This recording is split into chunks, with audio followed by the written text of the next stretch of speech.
Okay. Okay, great.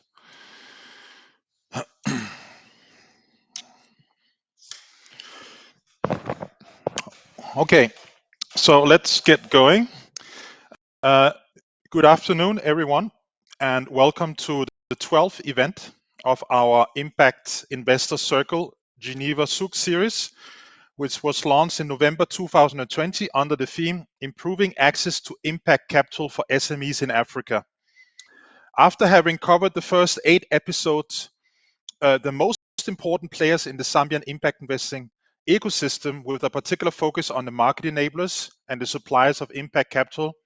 In this first quarter of the year, we launched the third series, which is focusing on impact investment ecosystem in Nigeria. Okay, so an increasing diverse mix of social investors are actively deploying capital in West Africa. Research done by the African Venture Philanthropic Alliance, AVPA, identified over 250 social investors operating across these 6 focus countries, with the majority based in Nigeria, 52%. The so-called sustainability aligned fund managers account for the largest proportion, 35%, of the identified social investors in the region. The number of social investors headquartered in the region is on the rise, with West Africa-based family foundations and corporate social investors accounting for 4% and 10% respectively of total active investors in the West African region. I can only show you such a small slide because we're having a webinar. Had it been a seminar, it might have been difficult to read the screen. So from the slide, you can see that the DFIs provide the largest amount of impact capital in West Africa, with investment mostly targeting growth to mature state sustainable business that can absorb large amount of capital. DFIs have particularly been active in the financial inclusion space, providing on-lending capital and credit guarantees to financial service providers. The proportion has been decreasing over the years as DFIs are increasingly shifting their strategies to invest through fund managers. The largest proportion of sustainability aligned fund managers deals, that is 66%, were made in the early stage enterprises with ticket sizes smaller than $500,000, indicating an increasing pool of investable enterprises at this stage, driven by a large number of incubators present in the region, some of whose presentations we will listen to today. The sustainability aligned fund managers have primarily focused on the financial services, agriculture, and energy sectors, given the potential for higher returns in these sectors, focusing on fintech, agtech, pay-as-you-go solar business model. 69% of the sustainability aligned fund managers' capital was deployed in Nigeria. This slide shows the type of financing requirement for various types of organizations at various stages of growth. When it comes to demand for social investment in West Africa, the supply of social investment capital in the region is not well aligned to the demand from social enterprises and impact businesses. The AVPA study identified only 592 enterprises that raised funding from the sustainability aligned fund managers and the DFIs between 2015 and 2019. This could be attributed to the low quality of social enterprises in terms of being investment ready. The growth of tech-based entrepreneurship, particularly in Nigeria and Ghana, has given rise to innovative enterprises addressing challenges primarily in the financial services and the healthcare sectors. These startups. Christian, I'm sorry to interrupt you. I'm not sure you are sharing your screen. If you are referring to particular slides, we are not seeing. We're seeing you, but not any slides. So you'll need to click on the screen in the bottom left-hand corner. Oh, yes. Okay, sorry. It's still. Okay. Yes. That one. Share the screen, and then just click on continue. Okay. And yes, beautiful. And for everybody's awareness, what you can do is you can if you click on Christian's sort of icon, it should then go into full screen. that you can see it clearly. Yeah. Okay, thank you, David. The growth of tech-based entrepreneurship, particularly in Nigeria and Ghana, has given rise to innovative enterprises addressing challenges primarily in the financial services and healthcare sectors. These startups have attracted the largest proportion of venture capital funding, given the high return expectation from this model. Unlike East Africa, the West African entrepreneurship space consists of more local entrepreneurs, 90% in Ghana and 95% in Nigeria, than expatriates. Consequently, more funding in the region has gone to locally funded enterprises. In Nigeria, for example, 55% of the total funding in 2019 went to enterprises with local founders. On the other hand, Nigeria and Ghana respectively have only 15 and 13% of enterprises with female co-founders compared to 25% in Kenya. Okay, so the AVPA research identified common challenges facing most social enterprises and startups across the West African countries as outlined on the slide. Today, we are focusing mainly on the so-called support providers, which are mainly concentrated in urban areas. In other words, most of the ecosystem support organizations are located in main cities with minimal reach to enterprises operating in the rural areas. This slide shows an overview of the enabling environment for social enterprises across the so-called focus countries. And this enabling environment for social enterprise, particularly around policy and regulation, remains underdeveloped, as we heard from the NABII-Nigeria in our previous webinar. Further, while an increase in support has been witnessed for early stage enterprises, there is a dearth of quality and affordable support providers for the growth stage and mature enterprises. And we hope that our presenters today will show us that this is no longer the case to the same extent since the AVPA study referred to was done 3 years ago. And lastly, according to the so-called startupblink.com, the startup ecosystem in Lagos is ranked at number 122 globally and shows a positive momentum, increasing 5 spots since 2020. Lagos also also ranks as number 1 in Nigeria and number 1 in Western Africa. Lagos is an ideal place to locate for e-commerce, retail, fintech, and education startups. On the Startup Link Global Startup Ecosystem Map, there is also a sample of 186 startups in Lagos, no accelerators in Lagos, which I found doubtful given the lineup of accelerators speaking today, and 2 co-working spaces in Lagos, and I assume that one of those are the Impact Hub of Lagos, which is also going to be presenting today. So today's presentation will demonstrate that some of these statistics are not entirely accurate. And lastly, Africa is often underestimated and overlooked region when it comes to mega hubs for innovation compared to the US and Europe. And yet the continent has some of the fastest growing and seriously innovative ecosystem in the world. According to the Startup Link that analyzed startup ecosystem in more than 1,000 cities and countries around the world, Nairobi is number 1 in Africa, just ahead of Lagos in Nigeria. So while Nigeria started to form its ecosystem later than Kenya and South Africa, Nigeria has accelerated quickly, and Lagos has taken its place as the second strongest hub for innovation on the continent. While the success of the country's first unicorn, Umia, has taken a downturn, Nigeria's ecosystem has seen innovative startups such as Kobo 360 and Madundu emerge to take the ecosystem forward ahead of places such as Cape Town and Johannesburg and Cairo in Egypt. Okay, so today's event introduces the audience to a number of leading practitioners within the Nigeria's impact investing ecosystem, namely the so-called market enablers. The agenda is therefore structured as follows. First, Dr. Olu Ogunfowora will briefly present the National Advisory Board for Impact Investing Nigeria's proposed activities when it comes to supporting the market enablers in Nigeria. And then Mr. David Franzen will present why he thinks that Entnest should become the home of Nigeria's impact enterprises. And he will also say a few words about the Entnest SDG Grant.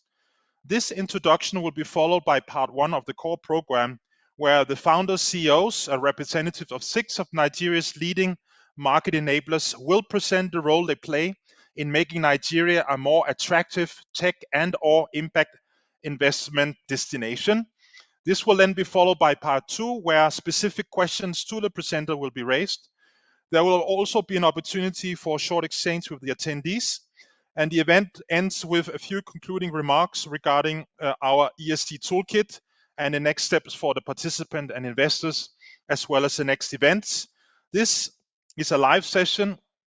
It's being recorded and will be uploaded on both 4IP Group and the Swiss Impact Investing Association's YouTube channels before the end of this week, and will be shared with all prospective and actual impact investors investing in ECOWAS and in Nigeria, in the hope that they, through their investment, will assist Nigeria's market enablers scale up their capacity building programs, and in Nigerian impact enterprises scale their solutions for sustainable development goals, thereby contributing to shifting Nigeria towards the so-called leapfrogging impact technology economy. Today, we thank all those of you who are attending the event in real time and those who will listen afterwards by listening to the video. Let me quickly present the house rule. Please turn off your microphone whenever you're not speaking throughout the entire event, in order not to disturb the speakers and the listeners. During the Q&A, remember to introduce yourself by name and affiliation and keep the questions short.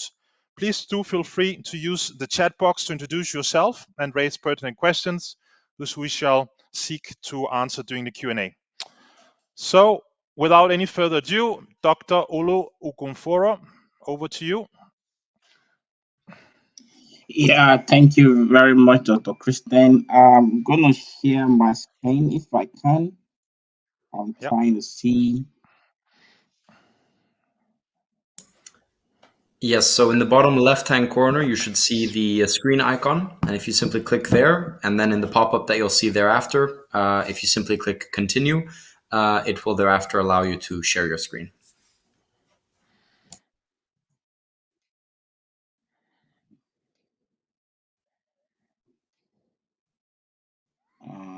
Just hold on.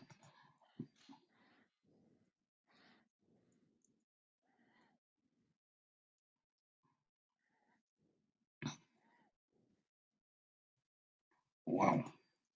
I think, sorry, I think I'm having a bit of a challenge sharing it. But let me just, because I have 5 minutes anyway. So what I'll do really is that I will direct the participant to the Nigerian Advisory Board for Impact Investing website. Essentially, what we have done within the Nigerian National Advisory Board for Impact Investing is to set up a vision to enable us catalyze impact investing in Nigeria, and also to collaborate with other Nigerian NABI across the continent.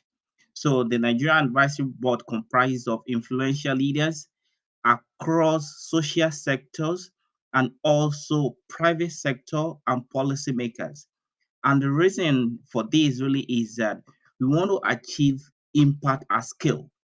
Because if you look at the whole concept of impact investing, what is the difference between impact investing and mainstream commercial investment is the intentionality to measure social and environmental impact alongside financial return.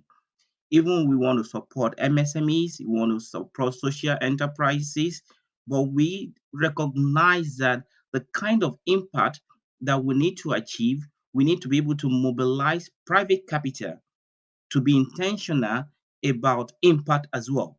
So what that means really is that we are supporting the ecosystem by ensuring that across the 4 pillars, which is demand for impact capital, supply of impact capital, policy point of view, and intermediaries, we connect all of this together. So recently, we developed priority sectors for us to focus on. And these priority sectors are in agribusiness, healthcare, and education. Why did we select the priority sectors? The reason that we selected these priority sectors really is that we did an extensive analysis to see which of the sectors will lift our people out of poverty, which of these sectors will also ensure that we develop the human capital in a healthy environment, and then not forgetting about technology. So we want all the sectors to be enabled with technology.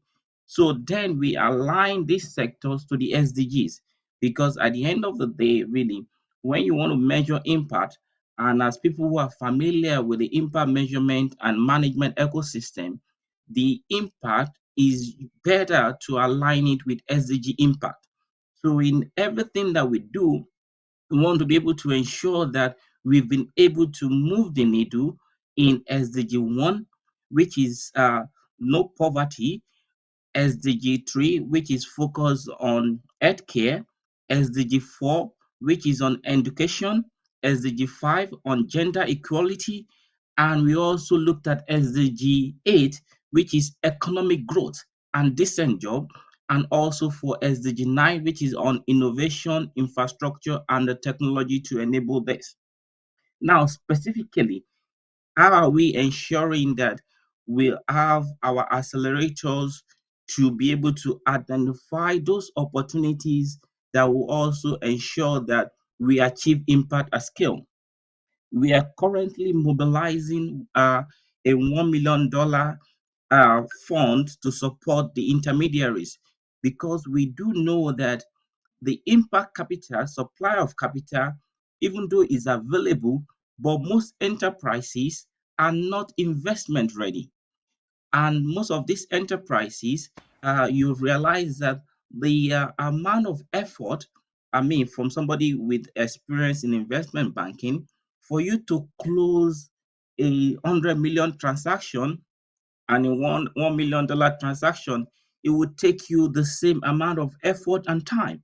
So, how do we ensure that we are able to better prepare the enterprises to be able to absorb the kind of impact capital that is out there? So, this is one of the reasons why we focus on supporting the intermediaries. As you will see in the course of the webinar today, the selected accelerators that are actually in Nigeria, we're also engaging with them in such a way that we can reduce the cost for them supporting the enterprises that will be able to absorb the impact capital. And the other thing we're also doing in terms of making the capital available, we've started the process of mobilizing the setup of a $1 billion impact fund. And this $1 billion impact fund, of course, really will mobilize capitals across the spectrum of capital, because we're looking at not only from a philanthropic capital, like Kristen mentioned, we have the African Venture Philanthropy, and also there is also the African Philanthropy Forum that is also putting together philanthropic capital. So, but we see the philanthropic capital as an enabler, as more of a catalytic capital that will in turn help us to attract what we call blended finance or mainstream private capital through our engagement with the Nigerian Stock Exchange as well, because we're engaging the private stock exchange from an ESG point of view, because we see a middle ground in the near future. I mean, for people who are familiar with the impact investing ecosystem, Sir Cohen recently posted a tweet, or even on his LinkedIn page today. How do we begin to think about unicorn impact enterprise? That is an enterprise that can generate $1 billion of revenue that will not only be financially sustainable, but also will achieve social and environmental impact, because that is what we want to achieve in Nigeria and, of course, Africa as a whole, which is mainstreaming impact investing. And fortunately for us as well, we've been able to get the policymakers on board.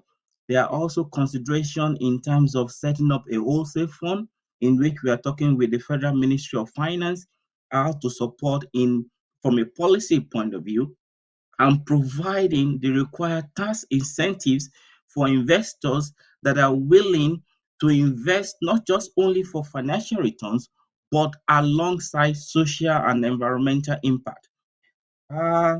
I think I will stop at this point. I'll wait for the accelerators to make their presentation. And of course, maybe in the course of the Q&A, any questions that you have in respect to the Nigerian Advisory Board for Impact Investing, I'll be more than willing to provide more clarity. Thank you very much. Thank you very much, Dr. Olu. And we'll pass on to the next speaker, which is David Franzen. Over to you, David. Yes, thank you so much, Christian. Thank you so much also, Dr. Olu, for your introduction here. My name is David Franzen. I am the co-founder and COO of Entnest. So for myself personally, I want to welcome you all here into this great session hosted by the 4IP group, and we're proud to host it here on Entnest. So for those of you who are new, a warm welcome from myself as well. I want to just spend a couple of minutes to introduce you to what Entnest is as a platform. So I will be just sharing my screen here for a moment. I do hope that you can see my screen now. Is that correct? Maybe just a head nod from a couple of people. Yeah, great. So just maybe 30 seconds on some nice little tricks. Of course, you can then mute yourself or unmute yourself here and toggle your camera on and off here as well. In the bottom left-hand corner, you have the chat here, so we can see that there is information being posted. And if you want to toggle between seeing everybody as little tiles like this, or if you want to see somebody in big, then you can, for example, click on these this 2x2, and then you will see all of the participants that we have. And to minimize these bubbles here, you can click on the little arrow there to then see everybody in full screen. Great. So I will go over to my presentation here. So for those of you that don't already know, Entnest is a professional digital platform for the entrepreneurship ecosystem. Our purpose, our mission is to improve the impact and success of entrepreneurs everywhere. We were founded back in 2015 in Geneva, Switzerland. As we saw the potential for entrepreneurship really to solve the world's challenges and to create a sustainable impact. We have since then grown so that our community now is more than 7,500 entrepreneurs and people that work with entrepreneurs. And from our perspective, there are three key components to what makes Entnest quite unique. The first is that Entnest is invite only. And this means that all of the members in Entnest have been invited by another member, thereby really focusing on the trust, the quality, and the relevance of our members. The second pillar that's very important for us is the concept of being a little bit of an all-in-one toolbox. The idea here is that our members can log on to Entnest in the morning, and in theory, they should be able to have access to all of the tools that they need, whether it's networking, whether it's space booking, whether it's being able to host groups, whether it's essentially whatever it is that you need, you should be able to find that here within Entnest. And we are, of course, working hard to improve and increase the number of integrations that we have within Entnest. The third and final key pillar that we have within Entnest is the concept of being a network of networks. And what I mean by this is that, for example, in working with the 4IP group, we can allow the 4IP group to set up a private sub-community within Entnest and to use Entnest then as a platform to maintain and host and manage and support its private community, while also allowing for the 4IP group to gain global exposure, visibility, new clients, new partners, etc. So rather than you as an incubator or a co-working space or an accelerator or as an investor building your own little community that is standalone, you can do so within Entnest, having then access to all the tools, while also really ensuring that your private sub-community is very well connected to the rest of the ecosystem. We are now in a position where our infrastructure has been or is built, and we are now preparing to grow our partner network. So just a little bit more here on what our features include. So we do have a chat, we have community elements, there's groups, events, we have, of course, video conferencing, as you can see by this very call. We have a knowledge database where you can find articles, newspapers, podcasts, guides, etc.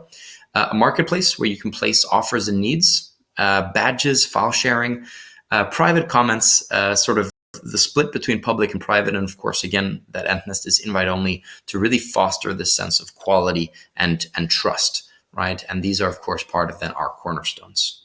So what our plans are now for the coming period is we are preparing really for large scale growth as of August. That is, of course, not to say that in the meantime we are still, of course, growing, but we are really preparing for a large growth campaign as of August.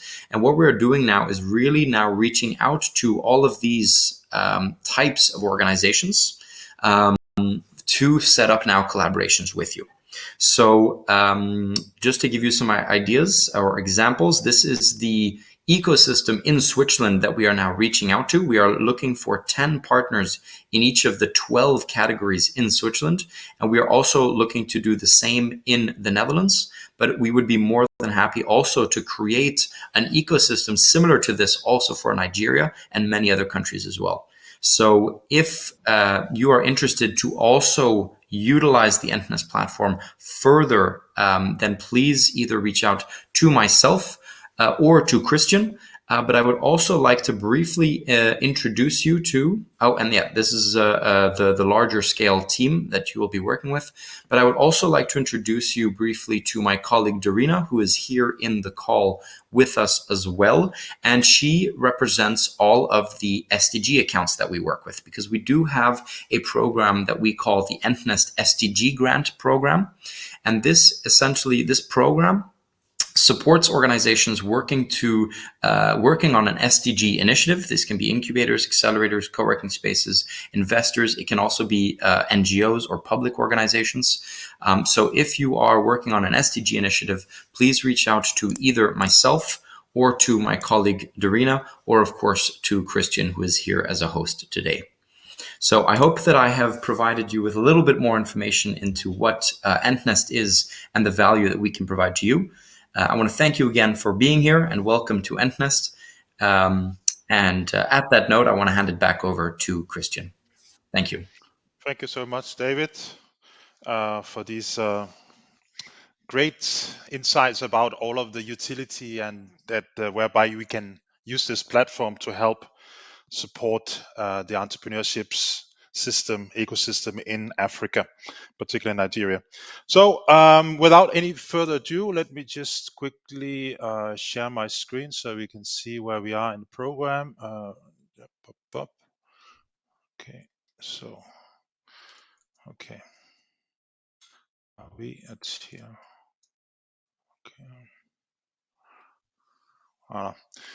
Okay.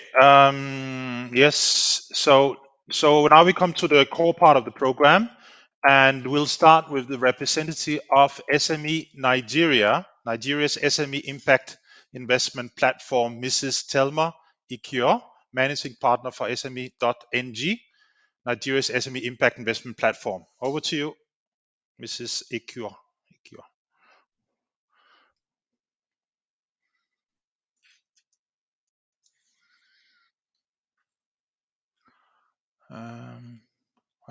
Is he there, or a representative from her organization? I know there are some people who wrote to me that they had difficulties. Hello. Yeah. Yes. Hello.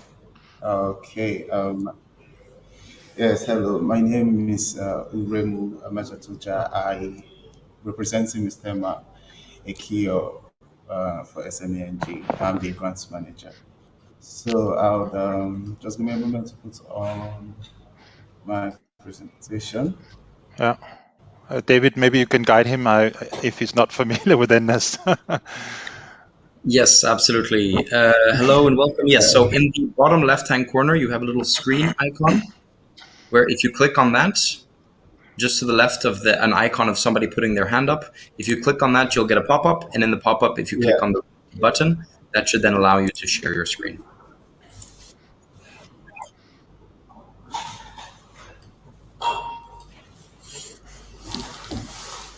Okay. I believe you can see the screen now, right? Yeah. Go ahead. Thank you.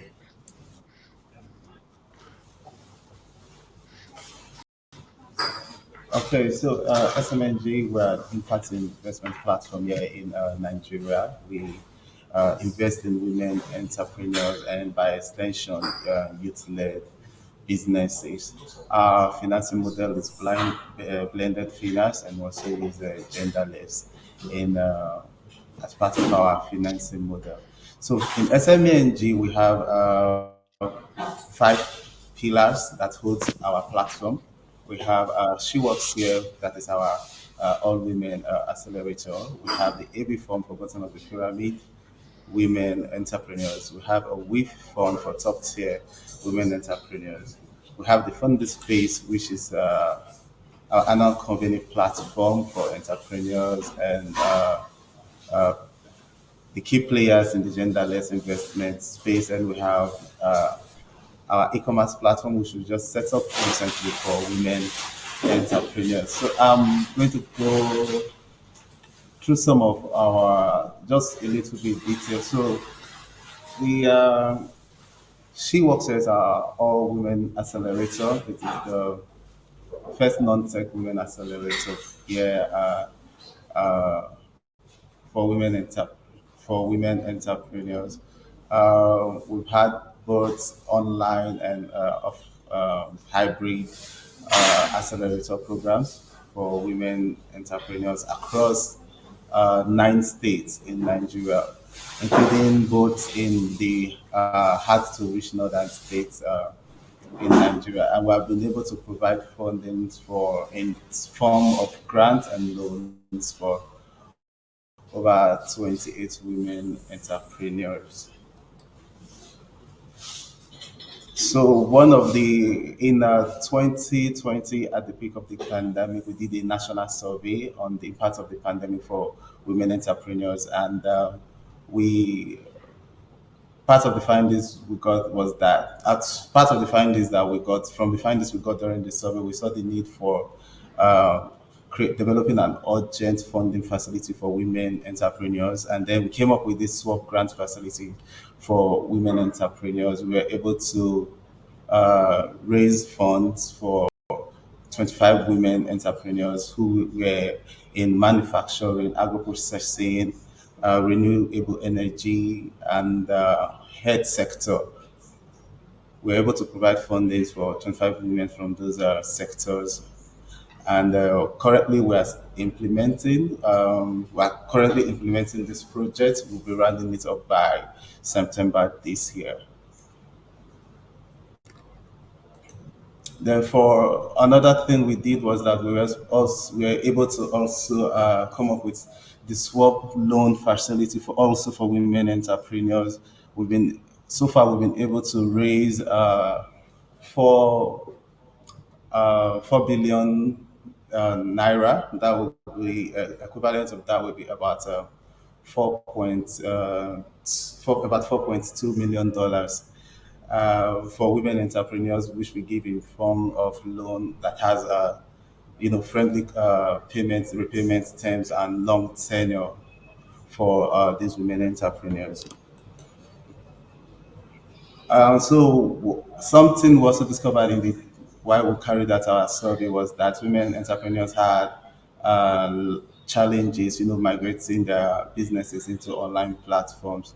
So last year we came up with the marketplace that to digitize women-owned businesses. It is exclusively for women entrepreneurs, just to create an e-commerce space for these women to operate instead of going through the rigor of creating their own personal e-commerce platform. We are able to create the marketplace for these women entrepreneurs. So apart from having an e-commerce store on the AV Marketplace platform, the AV Marketplace platform is also create access to finance and access to knowledge for women entrepreneurs.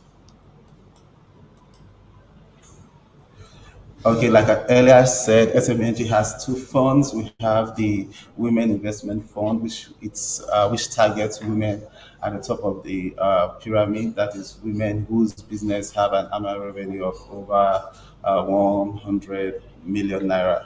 And we have bottom of the pyramid fund, which we call the AB fund. Those are for early stage micro and quasi micro women led businesses.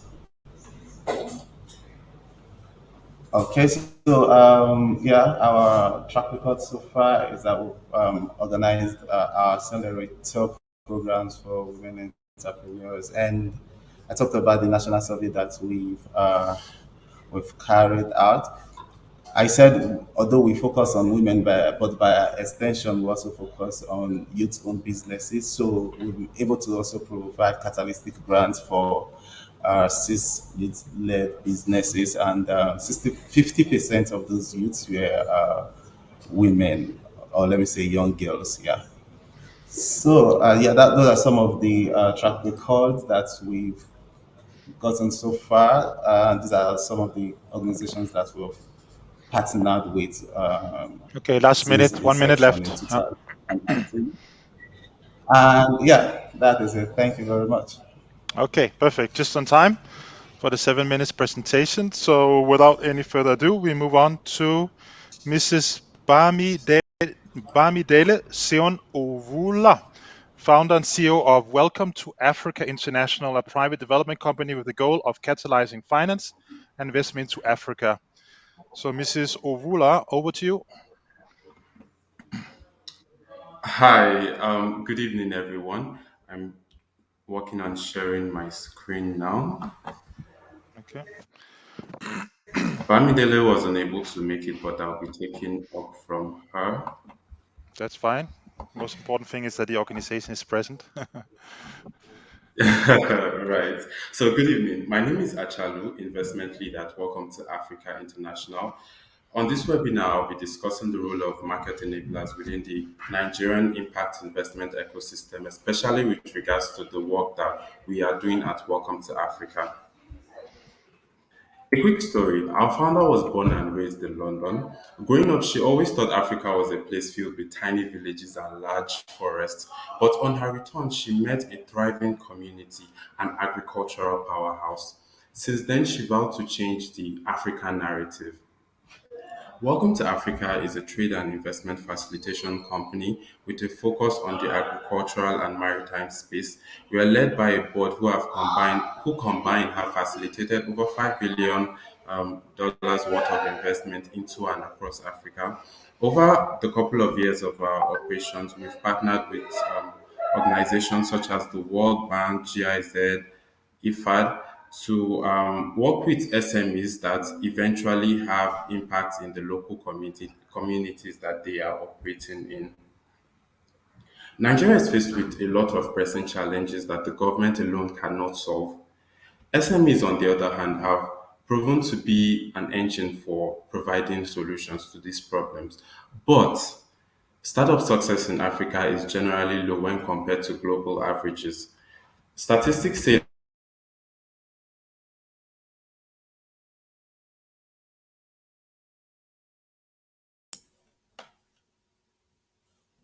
I think we may have lost David.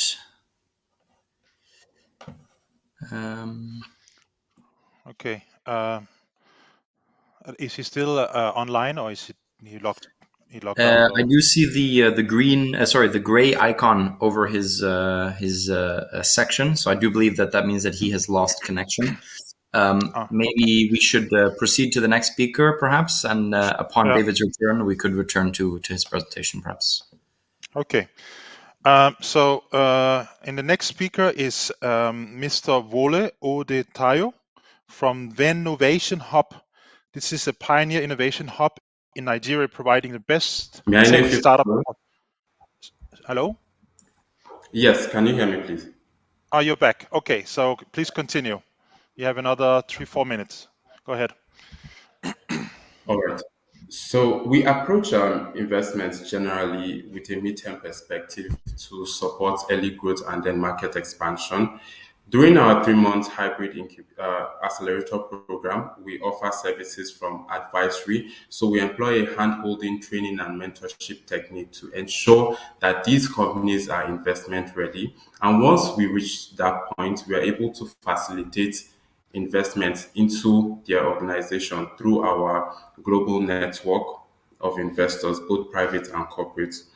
Through our David, just years to of let you know operation, that we can't see your screen in case you want to share your slide with us. okay.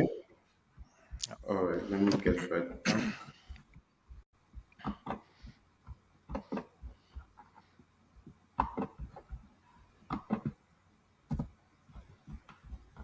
Okay, may I know if you can see it now? Yeah, it's fine. You can go ahead. All right, great. So we offer advisory, we offer funding. We also share our wealth of partnerships and relationships to enable the companies grow. And we have a state-of-the-art co-working space that basically serves as a safe house for them to thrive. So the impact over the years, we have promoted trade and investments via conferences in the US and in Europe with the sole aim of bringing together stakeholders and to showcase the agricultural investment opportunities in Africa to the world. Next week, we'll be taking a couple of African startups to Frankfurt, and the aim of this is so that they are able to meet with German value chain players from financiers to equipment manufacturers and so on. In our portfolio currently, we have 9 companies that are led by women and youth, and they are leveraging technology to solve challenges around food security and nutrition, supply chain management, mechanization, smallholder farmer income, and rural development, as well as environmental conservation. We've been quite busy since the start of the year, but some of the things we've done so far are we've facilitated non-interest loan for Plethora Farms, which is a company that is trying to drive import substitution and build the Uber for poultry. We've also facilitated monthly supply of raw materials on credit to A-Rice for them to increase their capacity, their processing capacity for nutritious and affordable rice. Jet Farms has also been provided with a loan to increase the number of spice farmers in their outgrower network and build export channels to Europe and Australia. Hurtado's agro-processors, on the other hand, they're solving the problem of adulterated palm oil in Nigeria, and we provided funding for them to solve this problem. In conclusion, we have a global network of individual and corporate investors in our investment club, and we are hoping to translate this into a $100 million fund in order to unleash the power of capital for good. So, the essence of this fund is basically to challenge the long held view that social issues should only be solved by philanthropic donations because they are not profitable. With this fund, we'll be able to show that private sector funded projects can indeed yield financial returns and serve and solve social and environmental issues. Thank you. Okay, thank you so much, David. And without any further ado, move on to the third speaker, which is Vino Innovation Hub, Pioneer Innovation Hub in Nigeria, providing the best tech startup support. So I don't know who will be representing this hub. I will be representing the hub. Okay, Good thank evening, you. everybody. My name is Stephanie, and I lead operations at Innovation Hub. Our partner, Dr. Wale, is unavoidably absent, but I will be taking the presentation. Sorry. I will be taking the presentation from here. Yeah. Please confirm that you can see my screen. Excuse me. Just a minute. Okay, yeah. Please confirm that you can see my screen. Yeah, we see it clearly. Thanks a lot. Go ahead. 7 minutes. Okay. All right. Thank you. I'm here to talk about Innovation Hub, and for us, we always say that Innovation Hub is the one-stop shop for tech innovation in Africa. And what do we mean by that? As I go into the presentation, you probably get a clearer picture. Innovation Hub is the pioneer innovation accelerator in Nigeria, and we are on a mission to empower African founders who have taken on complex African problems to solve. Immediate our focus is to work closely with founders who are solving socio-economic, technology, environmental, financial problems across board. We started in 2011, and it's been 11 years of impact. So the buzzwords for us, or I would say the pillars of our activities here at Innovation is job creation, entrepreneurship, impact, and of course, we're the pioneer accelerator in Nigeria. So, a question on how we add value to startups. Well, we have several buckets, as we call them, because we don't just stop at incubation or acceleration, we take it a step further. So, we start with founders or entrepreneurs who are just basically coming into the space, thinking about taking on a problem, and we take them through the incubation stage, how your idea can, you can build a business from your idea. From there, we also have the acceleration stage, people who have businesses but also need, the businesses to perform better, need mentoring, need value added services, and the expertise that we can bring on board. We also have the acceleration bucket that we fit them into. There's also the co-working plan, where we provide co-working spaces to startups across three locations in Nigeria: Lagos, Abuja, and Ibadan locations. We're also expanding into the SADC regions of Africa. We have a presence in Egypt and Morocco. There's also the consulting and advisory session, so our advisory bucket. We call it Growth 2.0 because at the end of the day, the network of Innovation founders or founders we have worked with as Innovation or as Lofty. So I must point out that Innovation Hub is one company in the general umbrella called Lofty Inc. Allied Partners Limited. Lofty Inc. Allied Partners Limited operate Innovation Hub and Lofty Inc. Capital Manager, which is the venture capital arm of the firm. And so over the years, we have supported founders who then return to mentor current founders. So it's like saying we've had experience, we've put out people, and then these people come back to mentor the people that are currently enrolled in programs.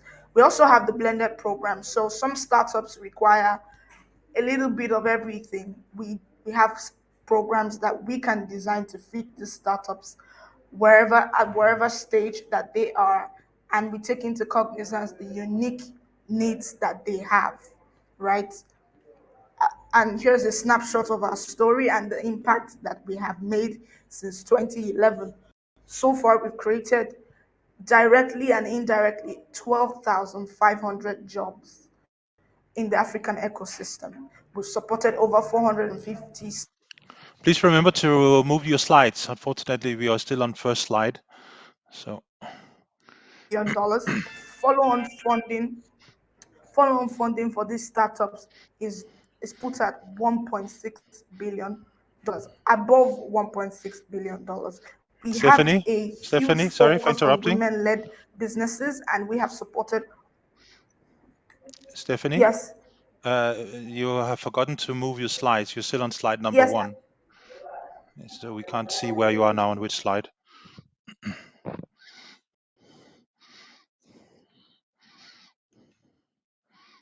Ido. Can you hear me? Yeah, we hear you very well. It's just that the slides were not moving. We are still on the first slide. Oh, I'm sorry.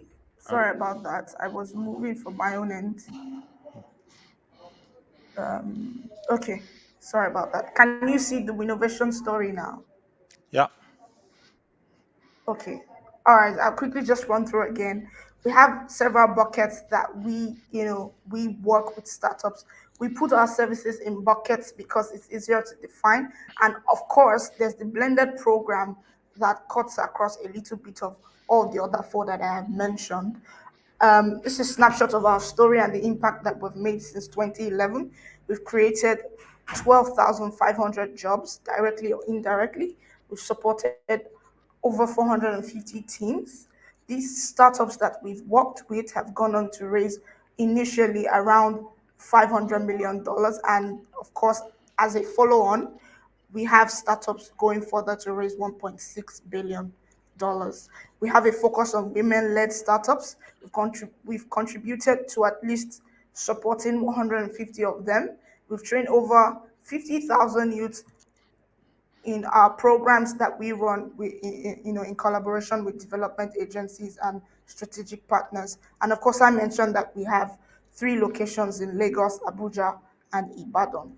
And then you ask why innovation. We always tell startups that we have skin in the game, number one, but what's more important is the value add that we bring to the table. As I mentioned earlier, Innovation Hub is a sister company under the umbrella of LAPL, which is the Lofty Inc. Allied Partners Limited. So our sister companies are AAG, Afropreneur Angel Group, and LCM, Lofty Inc. Capital Managers. So we say we have everything to cater to startup needs from incubation to fundraising at the end of the day, right? So this is just a snapshot of our strategic advantage. I'd like to dwell on the team as well. We have four key partners, and of course there are other management level team members, but our key partners over the years, if you combine their experience, you have over 25 years experience in mentorship, in building businesses, in entrepreneurship, and of course in financing. Last year, our sister company, Lofty Inc. Capital Management, was rated as the fourth most active investor on the African continent with over 23 deals across the continent. And of course, Innovation Hub has been recognized as a pioneer hub in Africa. We're one of the earliest investors. Our founders here are one of the earliest investors in Flutterwave and Andela, and we all can attest to the impact of Andela and Flutterwave in the Nigerian and African tech ecosystem as a whole. This is what we tell founders that we do, and this is what we have committed to doing. We have a focus on fintech, agri-tech, clean tech, in short tech as well. We have strategic partners across these sectors, and we execute our own programs as well as partner programs as long as it fits into our mandate of number one, creating jobs, and number two, accelerating innovation in the African tech space. And of course, a look at our broader portfolio, you have these companies. So this portfolio will be from LCM, which is the VC arm, LAPL, and of course, Innovation Hub as a whole. We have these startups, Andela, we have Flutterwave, we have Koniku, which is a pioneer health tech company. We have BitNub, which is a Web3 company as well. We have Dash doing quite a lot in Ghana. We have Eden Life as well. These are startups that we have worked with in our capacity as a growth partner and our capacity as innovation builders. I hope that I've been able to provide a summary of Innovation Hub and what we do and the value that we've added to startups across Africa in the last 11 years. Thank you very much. Well, given the amazing job you've been doing during the last 11 years, thank you so much for condensing this down to 8-9 minutes. Great presentation. We move on quickly since we're a bit behind schedule to Clean Technology Hub, the Energy Innovation Center. Do we have a representative of this hub? Is Ifemoa Malo? Are you there? Yes, my name is Chisomu Demezwe, and I'll be representing Clean Technology Hub. I'm trying to share my tab, so please just let me know when you see it. Yeah, you can go ahead. 7 minutes. All Over right, to you. thank you. So, yes, we are pioneering hybrid hub, and we do research, development, demonstration, and incubation of clean technologies for increased energy access and improved climate resilience. We're also an early startup incubator for inventions and innovations in clean energy. We a consultancy for sustainability and energy efficient solutions, and we drive clean energy investments into Africa. Our vision really is to drive energy access in Africa through novelty in clean energy technologies, research in sustainable energy development, and development of energy access models. And with our mission to drive innovation in clean technologies and their application, we focus majorly on the SDGs 7 and 13, what are our key focus areas? We're looking at resolving energy poverty, innovating and ideating for local solutions, promoting gender inclusion in the sector, advancing clean tech across Africa, addressing youth unemployment, and building skills and capacity in technologies. And all of this ties with our mandate to build a pipeline of clean tech companies, clean tech startups that are investment ready. So we get them to investment readiness through all of our programs and to the point where they're able to scale their solutions. We mostly work with startups that are that serve the unserved and underserved. One of the major issues with respect to energy access in Nigeria is a lot of people without access to electricity. So, being that we provide a lot of other things. The research that we do, our consultancy work, puts us in a position to provide niched down support to clean tech startups and just help them scale and get investments. So, like I mentioned, we do policy advisory. We do our startup incubation programs. We have our gender mainstreaming projects. We do a lot of qualitative and quantitative research. But the focus today is our work with startups, so I'll be getting right onto that. And some of the major projects that we've had is our incubation programs, our energy access programs for students across tertiary institutions. One of the issues that we found that we have is that a lot of young people are looking to get into the clean tech sector but don't exactly know how or have the knowledge, and we provide that bridge, connecting them to companies and providing them with technical and non-technical training. We also help growth stage startups looking to get funded. We have our database and our connections of investors, and we help these startups get their ducks in a row and get to the point where they are able to. So we provide technical assistance and investment readiness to these startups, and match them to funders and help them raise funding for their businesses. And just to give this next slide just talks about how we look at our programming. So for our launch programs where we do ideation programs and just getting young people especially and women interested in the sector, we do boot camps, we have our hackathons. We've traveled to several universities across the six geopolitical zones to have trainings for university students just looking to get them into the space. We support clean tech startups, providing capacity development and mentorship and business advisory. We've also partnered with the Energy Catalyst under their Innovator Knowledge Bridge program to provide knowledge exchange programs for them. And then, like I mentioned, the technical assistance and investment readiness that we provide. Looking at the sort of startups that we support, we're looking at startups doing things in the climate change space, e-mobility, especially the two and three wheelers, energy storage, agriculture, clean energy, energy efficiency, and the sorts. Under our investment readiness program, we supported eight solar companies, and also led them through their demo day as well, helping them raise 1.6 million US dollars in funding for the first round. And this was done in partnership with AECF. We also run our incubation program, which is a hybrid program for ideation to early stage startups, where we help them build out their MVP, put a structure to their business, and gain some traction. We've done this for 2 years and we're on track to do the third have our third cohort. And very recently, we partnered with New Energy Nexus. And New Energy Nexus is the world's leading ecosystem of funds and accelerators supporting diverse clean energy entrepreneurs. And we're doing that to scale our impact across countries in West Africa through this partnership.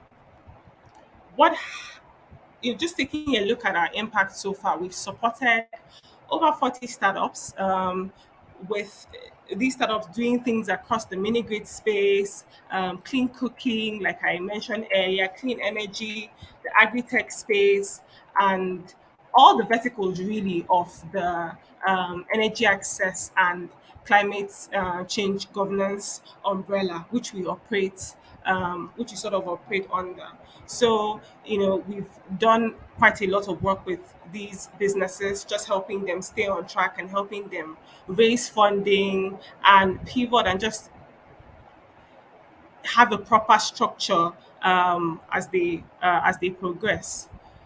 We've worked with a lot of partners. We run our own programs, but we've worked with quite a number of partners in the space. We've been funded by the Rockefeller Foundation to run our incubation program, where we had a 6-month business advisory mentorship program, and training program for the startups. After which we connected them to other to bigger enterprises to sort of also undergo some sort of training as well. And then All On is probably the biggest impact investor in the clean tech space in Nigeria, and we're very proud to work with them to support all of the startups that we've gone on to support, providing, of course, some of the support that I've mentioned, the mentorship, the backing, and all of that. We've worked with the Africa Enterprise Challenge Fund, where those were the ones we partnered with to run the investment readiness program. AECF did provide the funding. And we also belong to a good number of industry umbrella bodies, so to speak. There's the ISN hubs, and we're a member of the Afri Labs as well. Yeah, happy to answer any questions. Thank you. Thank you so much. Very interesting what you're doing. And but in the interest of time, we'll jump on to the second last presentation, which is by Mrs. Anita Agbakoba from the Impact Hub Lagos. The Impact Hub is the world's largest network focused on building entrepreneurial communities for impact at scale. So Anita, over to you. Thank you, Christian. I'm trying to share my screen. Give me a minute.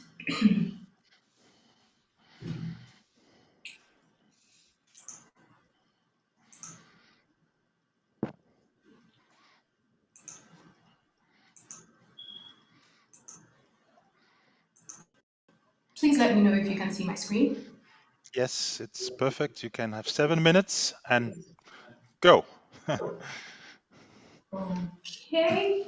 Yes. So my name is Anita Rakoba, Partnership Support at Impact Hub Lagos. And one phrase that rings true for us across Impact Hub is that impact cannot happen in isolation. It requires collective, collaborative action. And that's one key phrase that drives all that we do here at Impact Hub Lagos.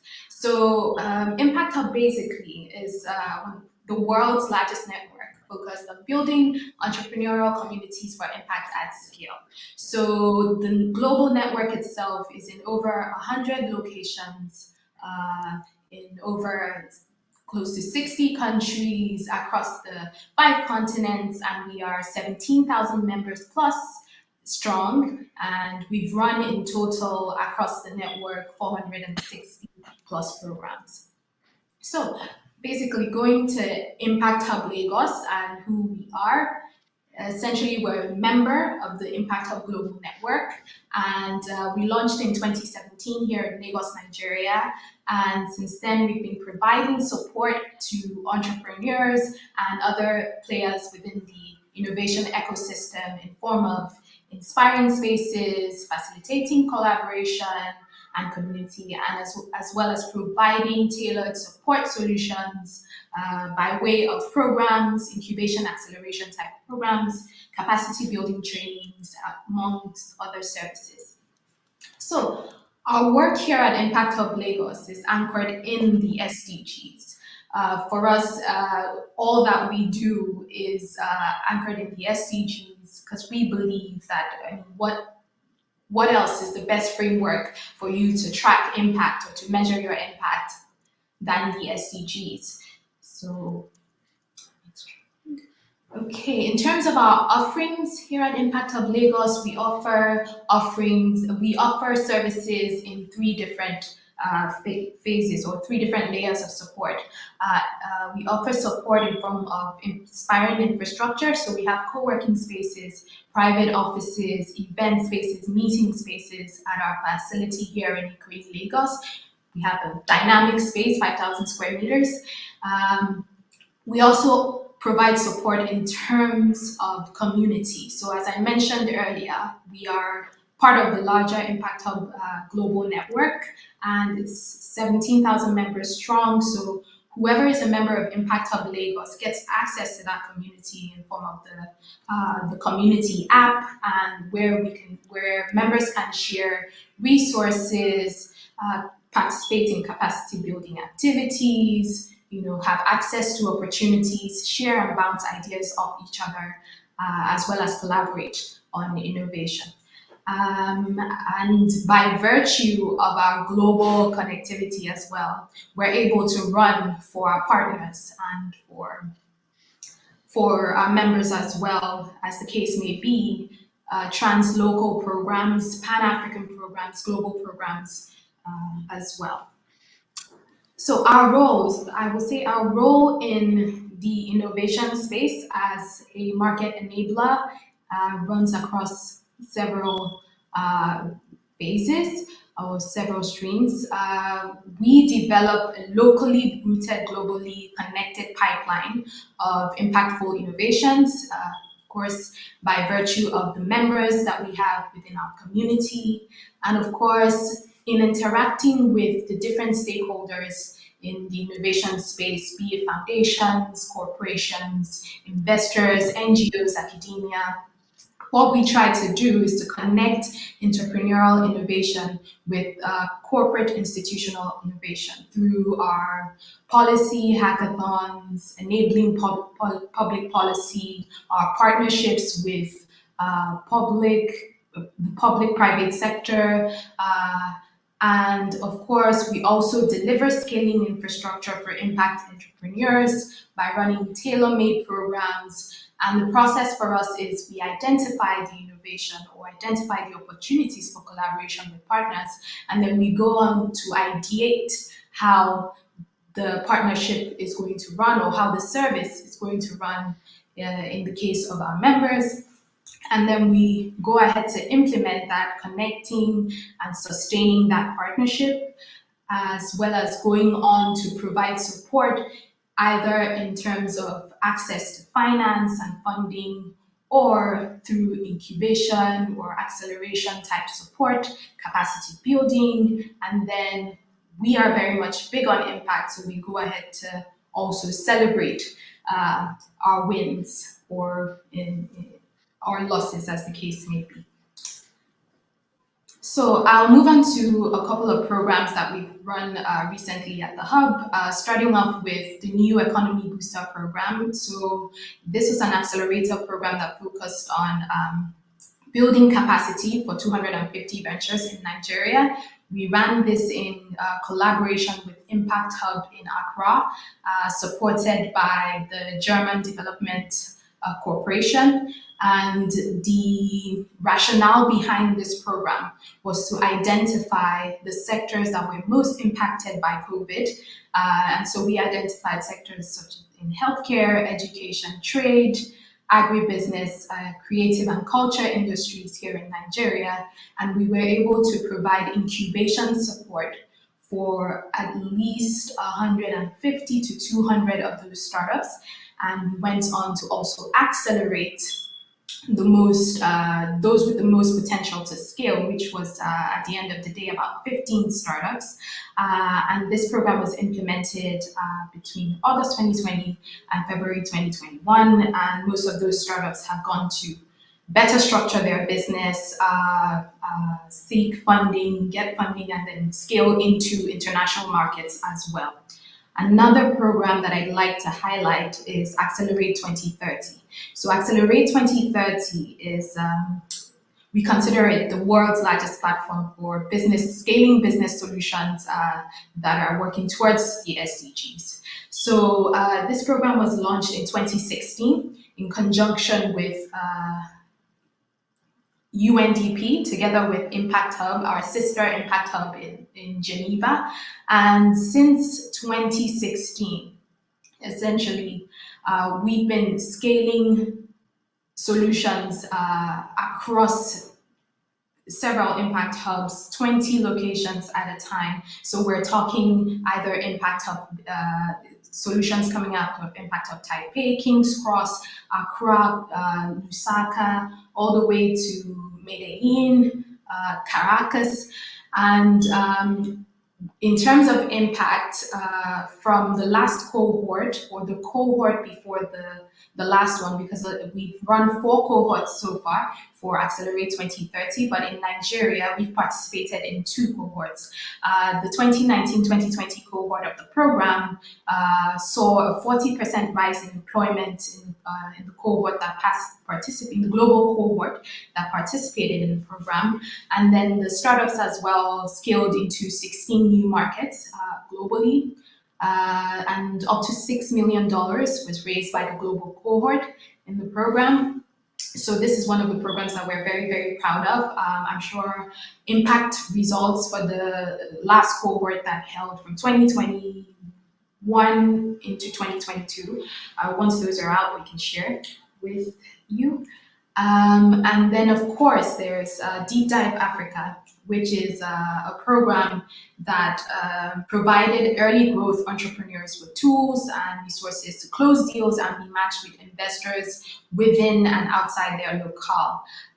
For Deep Dive Africa, we've run 2 cohorts so far. This was also supported by the German Development Corporation, and we ran this in 2019-2020 together with Impact Hub Accra as well. But we just recently closed out the 2021 cohort, 2021-2022 cohort with Impact Hub Kigali, Accra, and Growth Africa as well. And the purpose of Deep Dive Africa really was to explore the impact of a startup investor engagement, with the main focus being having an accelerated amount of early stage investment deal flow between startups, or foreign investors rather, and African entrepreneurs. So one of the key highlights from the cohort before the last was that 25 startups that participated out of Accra, Kumasi, and Lagos raised a combined total of 25 in seed and pre-seed rounds from investors from countries like Germany, Israel, Luxembourg, Japan, and of course local investors in Ghana and in Nigeria. Anita, if you can wind up now, because the 7 minute has gone. Yeah, just the last minute. Okay. So Impact Hub is run by a very diverse team. We are very female focused here, but it's not just one man on our team. It's not just one man on the team. We have a larger team, but we are quite female focused on the team here.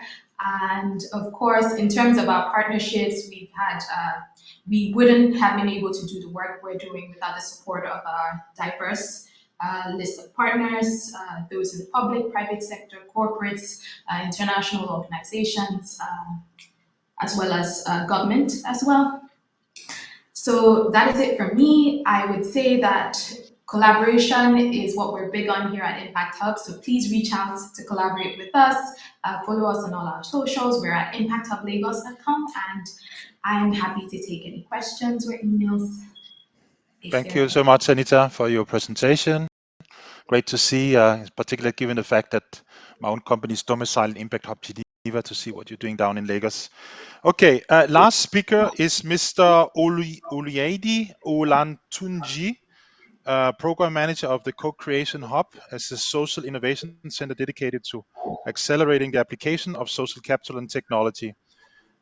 Is there anyone from CC Hub with us?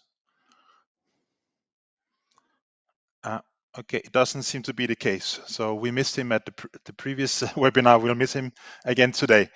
But that allows us a little to catch up a little bit on time. So let me quickly move on to the second part of today's event, which is of course a panel discussion with the presenters. I will be asking a few questions in the beginning, and our attendees will get an opportunity to ask questions afterwards. Let me start with maybe a general questions to all of you, maybe some reactions to what do you think about the value that the Entnest potentially could provide Nigerian entrepreneurs, for example, when it comes to how to present themselves in the local community through the platform, or in terms of how to access a global network. Several of you, including Impact Hub Lagos, are already part of global network. So do you see this this platform or this tool as a way to support the missions that you already and so brilliantly have exposed today during your presentations? Anyone want to respond to David's presentation?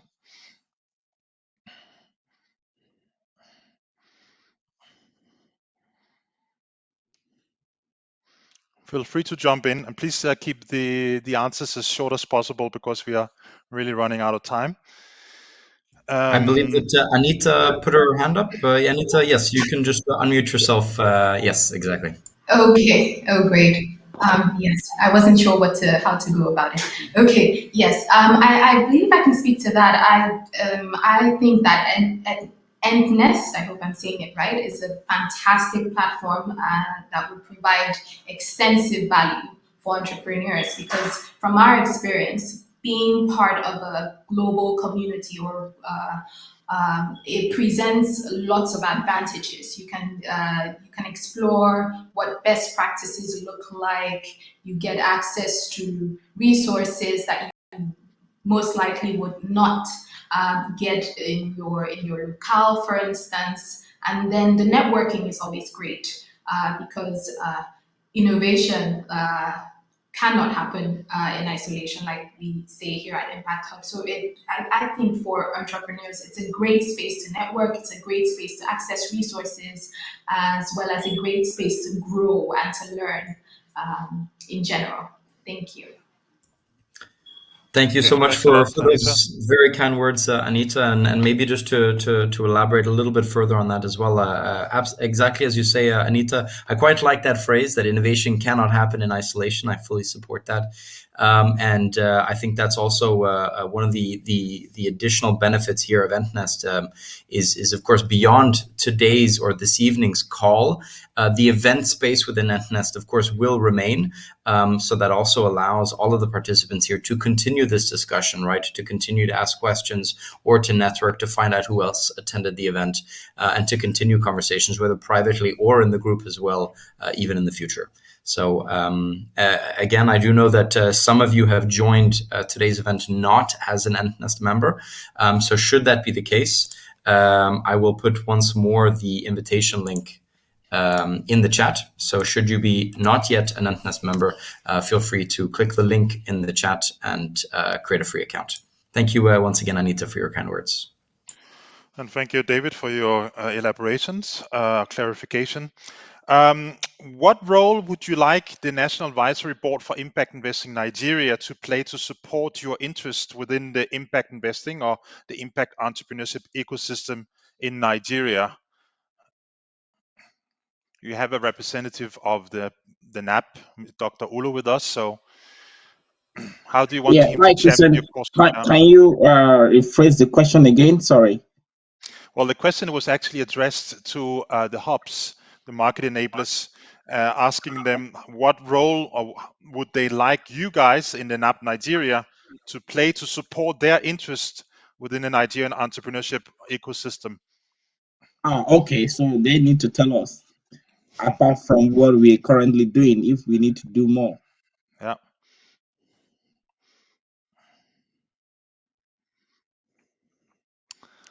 Okay, so Olu, maybe you can give a short sales pitch on how you can support these hubs moving forward. Well, at the moment, I think Renovation, Clean Tech, and I think 2 or 3 people that have presented are actually part of the Nigeria Advisory Board for Impact Investing. And essentially, really, in terms of the kind of support we are providing, pretty sure that this presentation is part of how we're trying to get the accelerators to be part of the global network. And what we're also trying to achieve and engage the accelerators on really is that, because what we have seen in our studies, right, is that the accelerators tend to focus on startups, right? While it is good to focus on startups, but at the same time, to achieve impact at scale, uh, our studies have indicated that there are very few accelerators that are actually supporting growing businesses. That is, businesses that are ready to scale up. And if you look at the kind of impact we want to achieve in alignment to the SDGs, like what Impact Hub is trying to do, we must be able to have the accelerators build the capacity to be able to support those growing enterprises. And one of the initiatives that we've also started really is that we're doing a mapping. We're currently creating a database of existing enterprises, and this database will also have based on the revenue profile. And we are also engaging with the policymakers, because one of the challenges really for entrepreneurs, really, or should I say enterprises within the Nigerian market, and it's the same thing in the African market, really is that they most entrepreneurs don't want to take equity, because we need to correct this mindset that you are better off to own 10% of $1 billion corporation than trying to own 100% of $1 million enterprise. So it's part of the engagement that we are currently having right now. And when we talk about asset to capital for enterprises and for startups as well, one of the things that we are working with the central bank right now is to be able to create what you call a credit registry. So it will be beneficial for the enterprises and also for the investors. In the developed economy, it's easier for you to do a credit check, for you to do your due diligence on the enterprise that you want to invest in, right? We'll believe that if we can create a sort of a database that will also screen enterprises and the ones that have gone through the accelerator program as well, it's a lot easier for investors to have confidence in those enterprises. Thereby, really, we're improving the success rate of enterprises that will end up scaling up to achieve a greater impact, rather than just focusing on startups or SMEs that just want to remain small. So that is also one of the areas that we are trying to achieve. And there is also the creation of a knowledge innovation hub, working with the academia, the Lagos Business School, and also other universities, so that at the early stage, in terms of curriculum development for young entrepreneurs and students in the business school, they can begin to think about setting up an impact enterprise rather than just creating a commercial enterprises and then to do CSR. We want that the next generation of enterprises or the next generation of entrepreneurs really are impact entrepreneurs and impact enterprises. So I'll be more than happy to answer any other questions from the accelerators that I've presented, or you can feel free to reach out to us at the Nigerian Advisory Board for Impact Investing. Thank you. Thank you, Dr. Olu. I had initially prepared 2 questions for each of the hubs, but given the time, we have 5 minutes left. I will allow other participants, attendees, to ask questions either to David or Dr. Olu or to the 5 hubs that presented today. And as I said, please introduce yourself, your affiliation, and keep the questions as short as possible. Anyone want to use this fantastic opportunity? At least this presentation has allowed me to understand why Lagos is the second most important venture capital hub on the African continent, given the fantastic work that these hubs are doing in Nigeria. Anyone?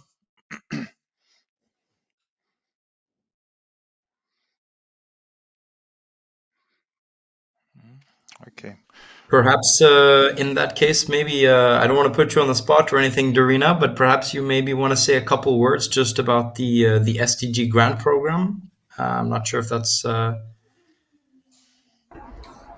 Um, just about what kind of support you're offer through the program? Yes, sure. So my name is Darina Koda, as David mentioned, and I am the SDG account manager here at Entnest. I am originally from Togo, so not too far from Nigeria, but I haven't had the chance to visit yet. So the SDG grant, it's a service grant that we are offering, and it offers you a medium business profile, and we are focused on all startups or all entrepreneurs, all businesses who are interested in the SDG affiliation. And it's a 1-year contract, which allows you to services of Entnest and also personal services to an account manager. So far, it has been quite useful. We are aiming to create success stories, and we're aiming to have 50 SDG accounts. So it is still open to all of you if you're interested. Okay, thank you, Darina. So let me just ask one last question to all of the panelists out of curiosity. So who amongst you already offers training sessions or capacity building programs that will allow traditional enterprises to transition from being a traditional enterprise, traditional startup, towards becoming either a social enterprise or an impact enterprise? And if you can just let us know what that module or that capacity building program looks like.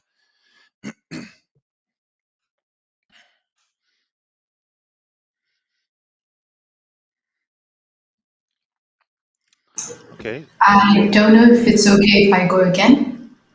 Yeah. Okay. Go ahead, Anita. Yes. We do at Impact Hub Lagos. One of the programs I spoke on earlier, Accelerate 2030, the last cohort, we ran the circular economy theme. So our focus was getting startups that are traditionally running as traditional startups, but are doing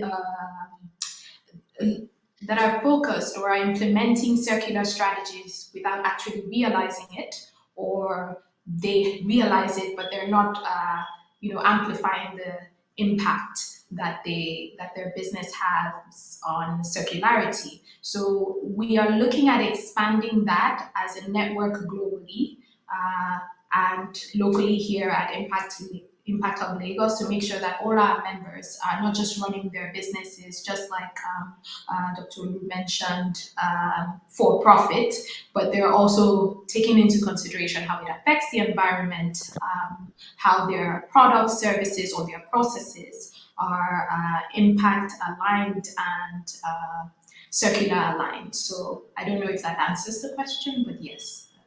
Yeah. Okay. Thanks a lot, Anita. And maybe a last question from my side. Sorry, just to Okay. add. Yeah. Go ahead. Go ahead. Yes. So, at Cleantech Hub, we work essentially with startups that are impact enterprises from the get-go. So for ideation and early stage programs, what we do is, at that point where it's still an idea or they're still trying to flesh it out, we our programs are designed to help them from that stage transition to early stage impact enterprises. And so as they continue along our other acceleration and investment readiness programs, they are already impact enterprises. And we also have a grassroots program for women. Women in the rural areas, especially, use a lot of unclean cooking sources of fuel. They use a lot of unhealthy lighting alternatives like kerosene and firewood. And we have a livelihoods program where we teach them how to run impact enterprises where they are either where they either run clean energy businesses, or um, practice clean energy, practice the use of clean energy for whatever businesses that they are running. Okay. Thank you. And that actually led me to my last question. As you could see from the startupblink.com, I showed a slide as to how the ecosystem is spread, not just in Lagos. I noted that that Win Innovation Hub, you have campuses in Ibadan, Lagos, and Abuja. But a common characteristic across the African continent is a lot of these support service providers, market enablers, are concentrated in either a political or the economic capital. are there any of you who are planning to move some of your programs out to smaller provincial capitals, or does the entrepreneurs always have to come to the major cities in Nigeria to benefit from your capacity building programs? Okay, Okay, can thank you.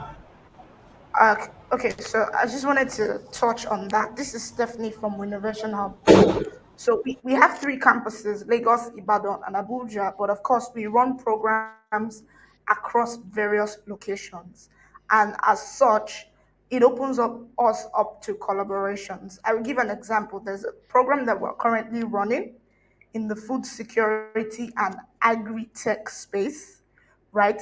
And that program entails us working across 7 feed the future states in Nigeria, apart from Lagos, Ibadan, and Abuja. So we're working in states Benue, Cross River, Kano, Kebe, Katsina, and 2 other states. And this allows us spread whatever activities that we're doing in this state. So we don't necessarily have campuses here. We partner and we collaborate with other hubs in these areas, but we deliver the same programs, the same network, the same mental capacity, and everything else. So that's how we approach it. So sometimes we don't necessarily have to make the founders come. We take these programs to them. Okay. Okay, so if I may speak. Yeah, go ahead. Yeah, this is Uremu from Schwartz SMEs. So what we do is that because we hold our programs online, like I said during my presentation, where we've been able to cut our programs across 9 states in Nigeria, and women entrepreneurs from states, far north states like Gombe and deep in the south like Cross River have benefited from our programs, and they've received investment from us. So we don't only focus our programs on entrepreneurs in Lagos State. We uh, also focus on businesses that are not in Lagos. Something we want to also do this year is that we want to have a Northern Centric Accelerator for women in the far north to see how we can also impact them. So that's part of what we're doing this year. Thank you. Okay, we are really out of time. Anyone, any last Yes. burning issue? Yes. So I just wanted to mention, in addition to some of what the speakers have said, for us, realizing that there were a lot of accelerators that were focusing on startups in Abuja, Lagos, and Port Harcourt, and not a lot was done for those in places that I would call emerging tech centers.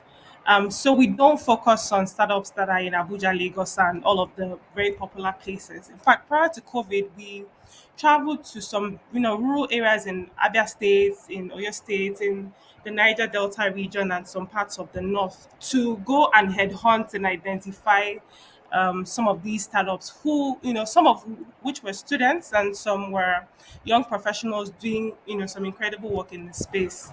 And then there was COVID, and we moved everything um, online. In the situation that we had to meet physically, we would travel to these people in some of these rural areas as well. So yeah, we don't focus on those in Lagos and Abuja. Even though we're based out of Abuja, we have partnerships through our free labs with practically all the hubs that exist in Nigeria. And when we want to roll out programs there, we just partner with the the hub in that space and run our programs. Okay. Well, let me just quickly share my screen before we wrap up. Here we are. So first of all, thank you to all our excellent speakers. It's been really very enriching, and it's giving us, again, as I said before, a fantastic overview of what the entrepreneurship ecosystem looks like in Lagos, Nigeria, a city that I'm yet to visit, but I hope hopefully that will happen soon. Thank you again.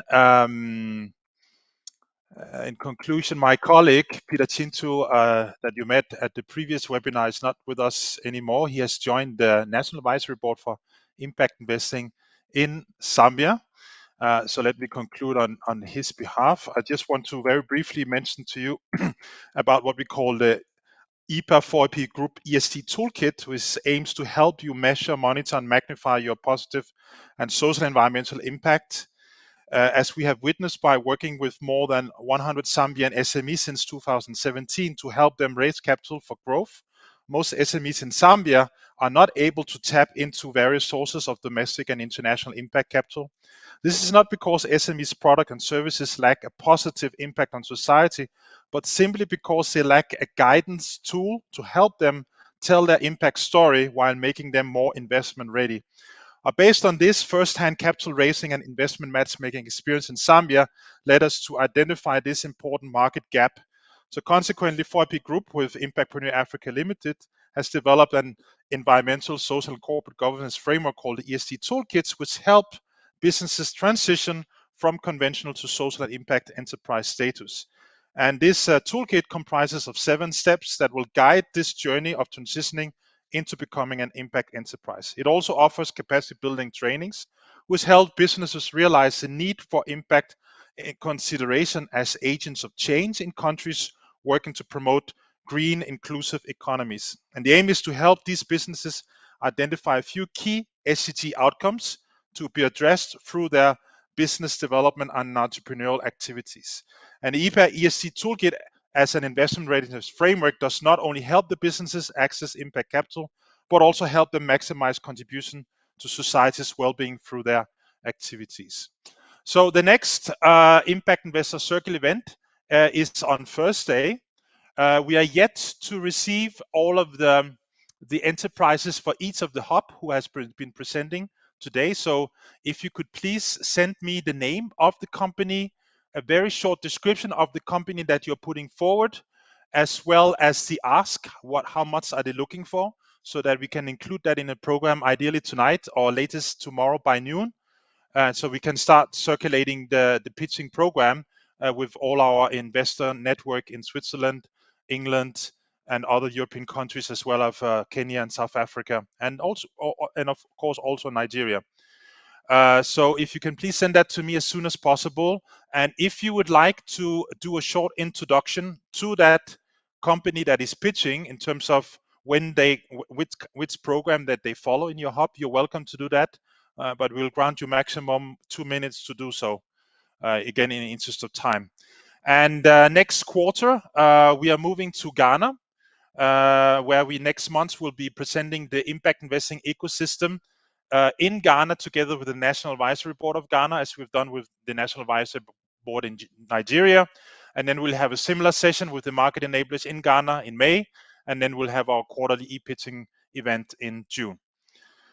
Yeah, so again, thank you so much to everyone who participated either in real time or those of you who is going to be listening to the recording that will be uploaded on 4IP Groups and the Swiss Impact Investing Association's YouTube channels before the end of the week.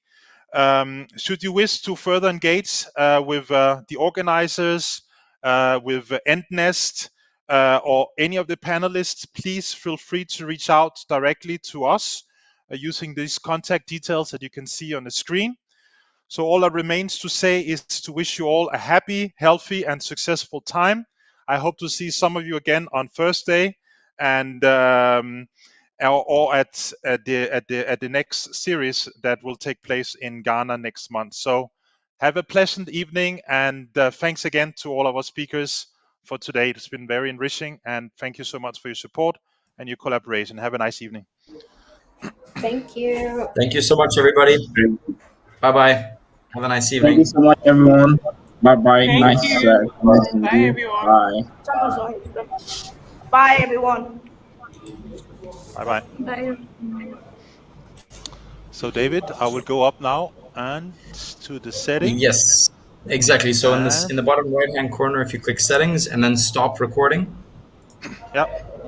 So and then it stop should recording. start downloading a file, I believe. They're asking, are you sure you would like to stop recording? I press confirm.